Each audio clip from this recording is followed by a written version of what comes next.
Okay, so let's just dive straight into this. There's this fundamental human thing, right? This undeniable pull to understand what's coming next, to glimpse the future. Why are we so wired to want that?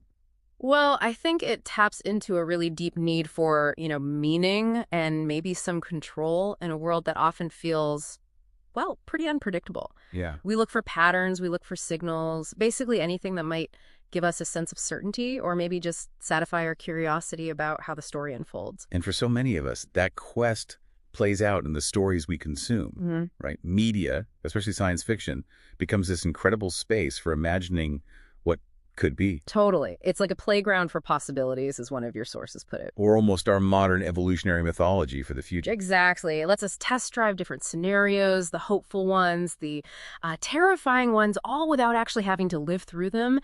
These narratives connect with our core psychological need to make sense of ourselves and, where we're headed. Which is precisely what we're digging into today. We're taking a deep dive into your sources, articles, research, notes that explore this really compelling question. How and why does media sometimes seem to, well, predict the future? Yeah, and our goal here is to get past the easy stuff. Beyond just listing the famous hits, we want to really understand why we see these predictions in the first place. Right, peel back the layers. Peel back the layers of psychology involved and figure out the complex dance between fiction and reality. We need to separate genuine foresight or maybe influence from simple chance or just us misinterpreting things. So consider this your shortcut to actually being well-informed on this topic, not just knowing the listicles.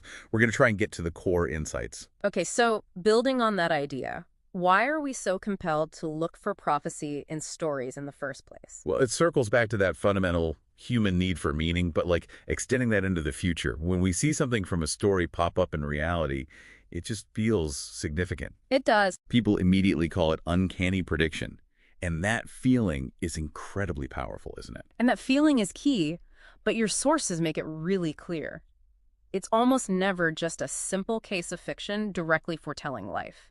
It's way more complex. Yeah. You've got pure coincidence playing a role, the sheer scale of creative output out there increasing the odds. How we as the audience interpret things, which, isn't always what the creator intended. The creator's actual intent, which might just be satire or critique or even just logical extrapolation of current trends. And this is a big one. Sometimes fiction doesn't predict reality. It directly influences it. Right. Science fiction in particular operates as what your sources call an intertext. It's like this constant dialogue between the fictional world it creates and the real world we live in. A dialogue. I like. Yeah, and it can act as a diagnosis, a warning, a call to understanding and action, and most importantly, a mapping of possible alternatives.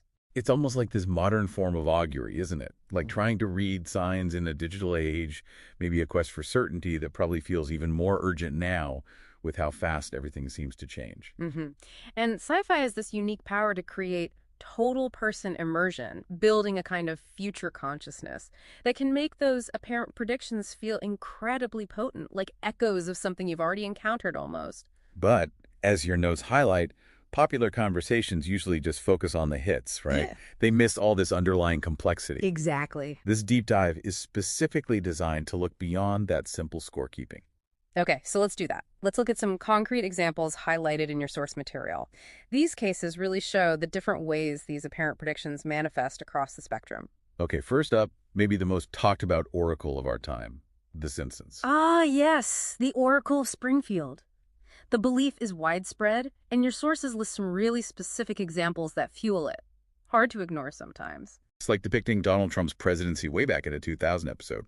Or showing a sign for the Disney-Fox merger in 1998. That's pretty specific. It is. And there's the smartwatch use in a 1995 episode, the striking visual similarities between Lady Gaga's 2017 Super Bowl halftime show and a scene from a 2012 episode. And even predicting the U.S. curling team winning Olympic gold in a 2010 episode, 8 years before it actually happened in 2018. Or correctly guessing Bengt Holmstrom would win the Nobel Prize in Economics in a 2010 episode, years before his 2016 win. The list goes on. It's a crazy list. But here's where your sources provide that crucial explanation. The sheer volume of content. That seems to be the absolute primary factor. I mean, think about it, over 760 episodes now. Decades of airing. containing what's estimated to be tens of thousands of individual gags, scenarios, throwaway jokes. Right. With that many distinct moments, the statistical probability of some of them accidentally resembling a future event, even vaguely, it just becomes incredibly high. It's not a miracle, it's just statistics playing out over massive output. Exactly. It's the law of large numbers in action. Like flipping a coin thousands and thousands of times, you're bound to get some surprising streaks just by pure chance. Exactly. And the other huge factor for The Simpsons is its nature as satire. The writers are frankly brilliant at observing and exaggerating current trends, social absurdities, political figures, for comedic effect. So many of these predictions are actually just sharp observations about existing issues pushed to an extreme. If reality later catches up to that exaggeration, it feels prophetic. Like the joke about Apple's Newton tablet having terrible handwriting recognition back in the 90s. That wasn't some prediction of future tech issues, it was satire on an existing, famously flawed product at that time. It's about the writers accurately diagnosing recurring patterns, maybe in human behavior or politics or tech trends, and then satirizing them. When those patterns repeat, the satire lands again, often feeling like a prediction. Okay, moving to another animated show, one known for hitting, let's say, controversial or darker notes, Family Guy. It also gets brought up for its perceived predictions. Yeah, often with humor that really pushes boundaries. Your sources mentioned that joke about Stewie needing to be rescued from Kevin Spacey's basement. That was a 2005 episode, years before the allegations surfaced. Or comments about Caitlyn Jenner back in 2009, well before her public transition. There's also that unsettling coincidence where an episode featuring a Robin Williams cutaway aired in the UK on the actual day he passed away. Wow, and that Boston Marathon cutaway gag that aired just before the 2013 bombing, that feels eerie. And the 2016 episode Hot Shots, which depicted an anti-vax movement and a subsequent quarantine, which, felt incredibly resonant when the COVID-19 pandemic hit years later. These cases often feel intense because they touch on sensitive topics or current events, but your sources point out that, similar to The Simpsons, many of these tap into existing cultural anxieties or maybe open secrets or just trends that were already bubbling up. The dark humor just makes them more jarring, maybe? I think so. And crucially, spotting these hits is almost always done retrospectively. We notice the coincidence after the real event has happened and connect the dots looking backward. Right. Shifting gears to film, Back to the Future Part 2 gave us that famously detailed vision of a specific near future, October 21, 2015. A target date. That made its predictions particularly fun to check, didn't it? Your sources highlight a bunch of things the film got conceptually right, even if the execution wasn't exactly identical. Like video calls. I mean, they're completely ubiquitous now with Zoom, FaceTime, everything. Totally. And concepts resembling smart glasses, VR headsets, we see those developing now. The use of tablets, fingerprint recognition for payments and access, those are everyday things. News-gathering drones, large wall-mounted flat-screen TVs, voice-activated home systems, Alexa, Google Home, all things we basically have now. Okay, so the key takeaway here, according to your sources, is that the film's hits came from smart extrapolation of existing technological trends. Yeah, they looked at things like miniaturization, digital communication, automation, things that were already happening. Yeah. And just imagine where they might logically lead in, 30 years? But it's also important to remember the significant misses, right? Oh, definitely. We don't have common flying cars zipping around or widespread levitating hoverboards, despite that brief trend of the ones with wheels. And those auto-lacing shoes were limited editions from Nike. Cool, but not standard footwear. And the instant food hydrators, well, they didn't happen quite like that. Though you could maybe stretch the concept to compare with rapid prep tech like air fryers, conceptually at least. Yeah, some elements were definitely more fun wish fulfillment than serious extrapolation. And the definition of a hit can be pretty flexible when you look back, I suppose. So what about Star Wars? It's space fantasy, not hard sci-fi, but it still feels like it resonates technologically somehow. Yeah, it seems less about predicting specific gadgets and more about presenting these incredibly compelling ideas for technology that then inspire people in the real world. Right. Think about the conceptual parallels. Luke's advanced prosthetic hand or Vader's suit. They feel relevant when you look at real-world sophisticated prosthetics like the DECA arm system. Or Leia's holographic message.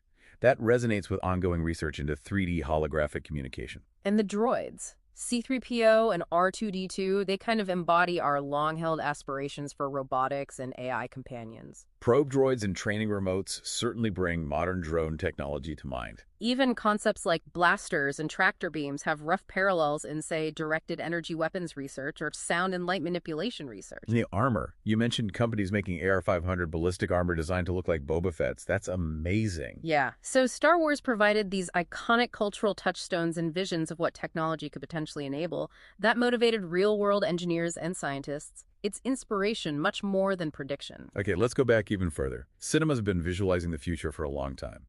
Fritz Lang's silent film Metropolis from 1927, that's a monumental example. Absolutely monumental. It depicted these stark class divisions, right? Wealthy elites living literally above ground and massive numbers of workers toiling below, which, well, it feels sadly relevant to ongoing discussions about economic inequality today, even themes explored by economists like Piketty. It showed highly automated machinery and raised questions about labor displacement and dehumanization that are, if anything, more pressing than ever now. And the creation of the Maschinenmensch, the robotic duplicate, that was such a pioneering cinematic exploration of AI and its potential for manipulation. So your sources highlight that the film really reflected contemporary anxieties of its time, driven by rapid industrialization. Exactly. It's a powerful cautionary tale about unchecked technological and societal trends, and it remains profoundly relevant, influencing countless sci-fi works since. Of course, before cinema, literature was the primary engine of speculative thought.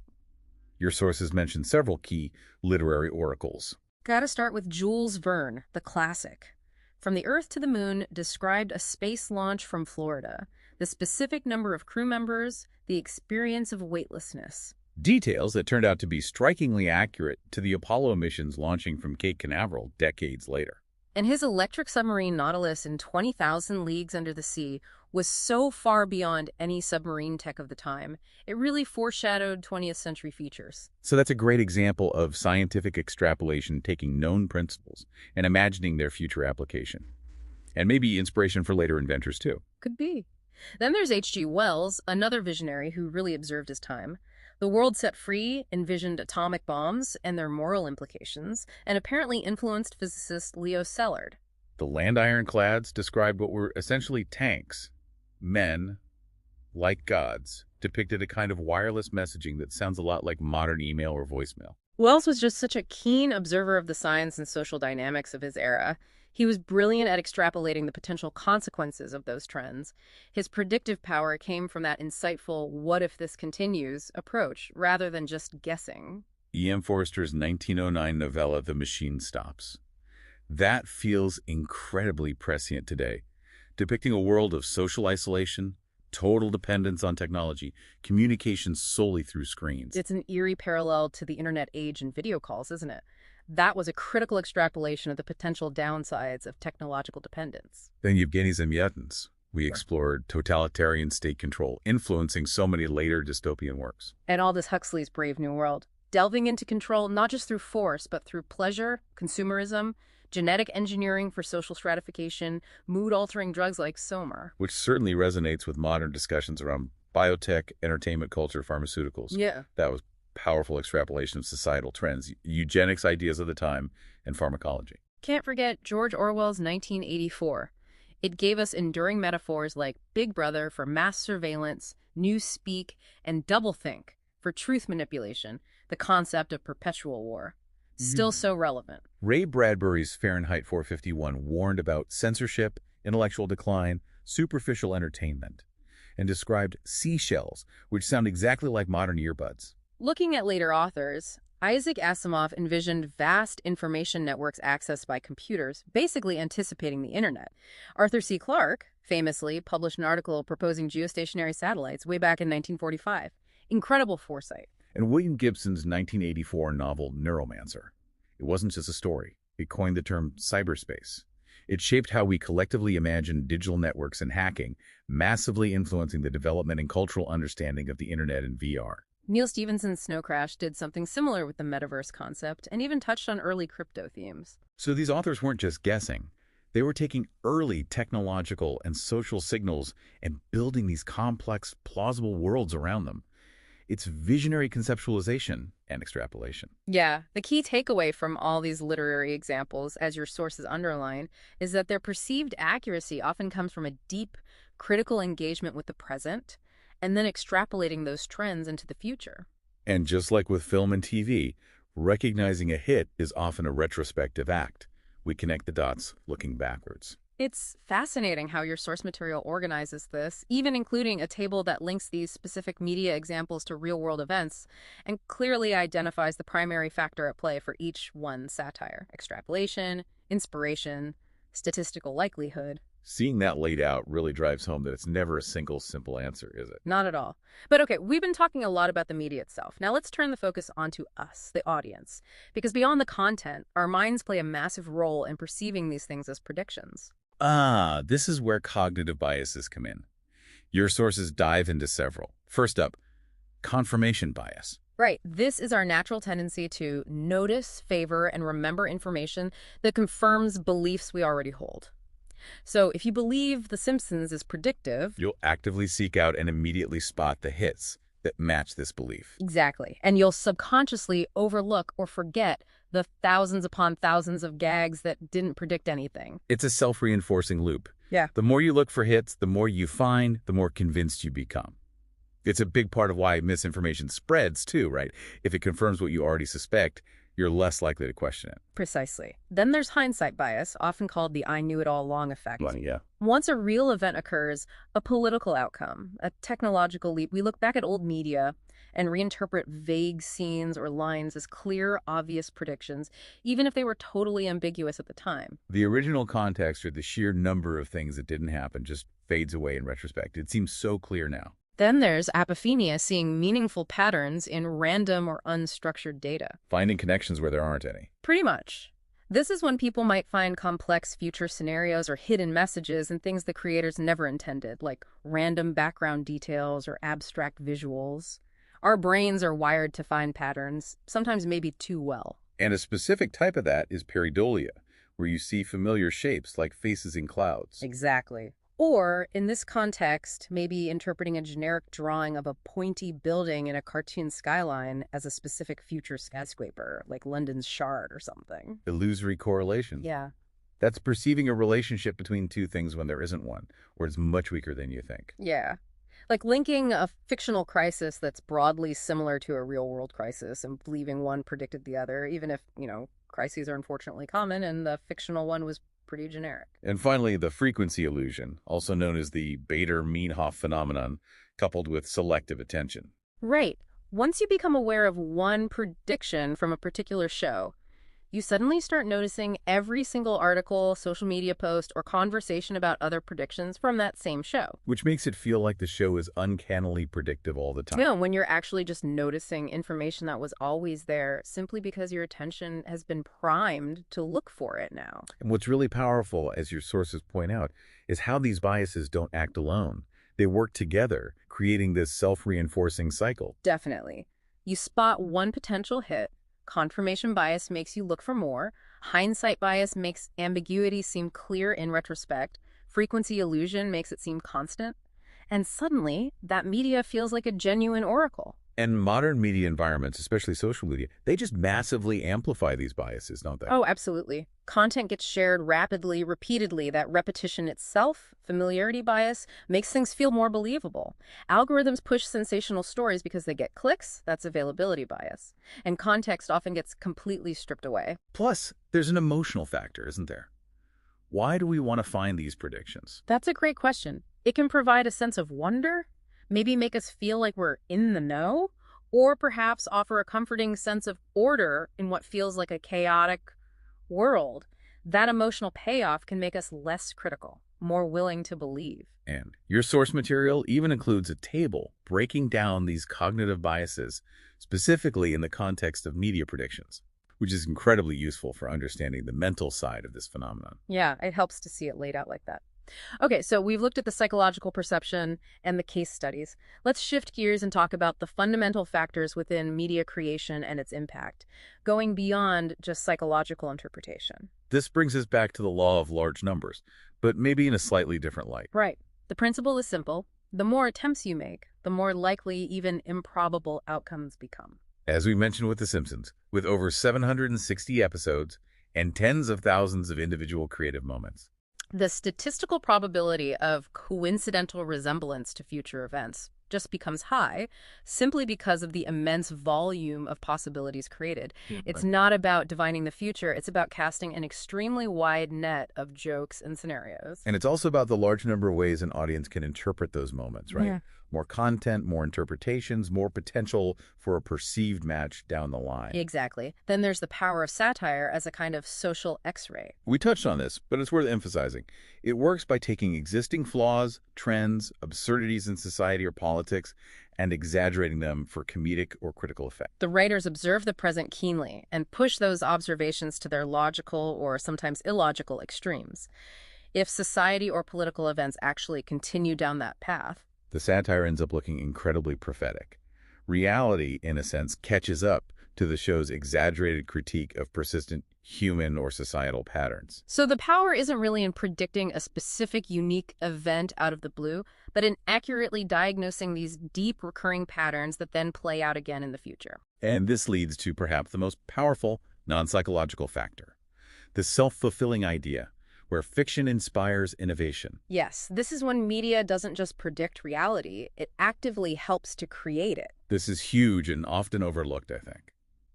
The Star Trek communicator wasn't just a fictional gadget. It directly inspired the design of the Motorola StarTAC, the first big flip phone. Absolutely. Arthur C. Clarke didn't just write cool sci-fi. His 1945 article proposing the concept of geostationary satellites laid the theoretical groundwork that contributed to their eventual development. Jules Verne's Nautilus inspired engineers who went on to build real submarines. William Gibson's invention of cyberspace in Neuromancer provided a conceptual framework and a name for the networked digital future that hugely influenced the development and popular understanding of the internet and virtual reality. It gave people a way to think about it. These examples show how fiction can present compelling visions that aren't just entertainment. They shape societal aspirations, provide conceptual models, and contribute to the cultural environment where innovators actually work. It completely blurs the line. The fiction seems to predict the future, but it's actually helping to bring that future into existence. It's this fascinating recursive loop. Yeah, a feedback loop. And finally, there's extrapolating the present, what you could call the what-if engine. Many authors known for their predictions were simply incredibly sharp observers of their own time. Their method wasn't magic. It was looking at existing scientific advancements, technological trends, social issues, anxieties, and asking, okay, what if this continues unchecked? Or what are the ultimate consequences of this path? H.G. Wells saw early atomic science and extrapolated the terrifying potential of atomic bombs. Dystopian authors observed rising state power and extrapolated totalitarian futures. Their accuracy depended on how closely the trends they observed actually evolved over time. And this process isn't just about getting predictions right. It's about using narrative to make complex potential futures understandable and relatable. It helps society collectively grapple with possible consequences before they fully materialize, hopefully. So, with all that in mind, how are contemporary storytellers and experts engaging with future possibilities in our current era? It feels different now, maybe. Yeah, recent sci-fi often feels less like distant prophecy and more like an immediate possibility or even a looming warning. It really reflects the rapid pace of change in our current anxieties, I think. Shows like Black Mirror, for instance, directly tackle near-future tech anxieties. The dark side of social media, AI gone wrong, pervasive surveillance, the blurring lines with VR stuff that feels right around the corner. The Expanse gives us a really grounded look at solar system colonization, resource scarcity, societal fragmentation, tribalism, and Three Body Problem explores complex science and existential threats on a huge cosmic scale. In recent literature, authors are exploring incredibly diverse themes based on current trajectories. Your sources mention works dealing with simulation theory, AI warfare, genetic modification, climate change, brain implants, the power of information monopolies. And video games, too. Like Cyberpunk 2077 or Detroit. Become Human, they offer these incredibly immersive ways to explore future societal trends around AI rights, corporate dominance, transhumanism, inequality. You get to live in those worlds almost. The common threads across contemporary sci-fi are pretty striking. The pervasive impact of AI and genetics, surveillance capitalism, the climate crisis, the blending of digital and physical realities via VRR, and these fundamental questions about consciousness and what it even means to be human anymore. Beyond the storytellers, contemporary futurists play a crucial role. But their focus seems to have evolved beyond just making predictions. Yes, your sources describe them more as strategic advisors and ethical guides. They're focused on articulating not just possible or probable futures, but also helping us think about preferable ones.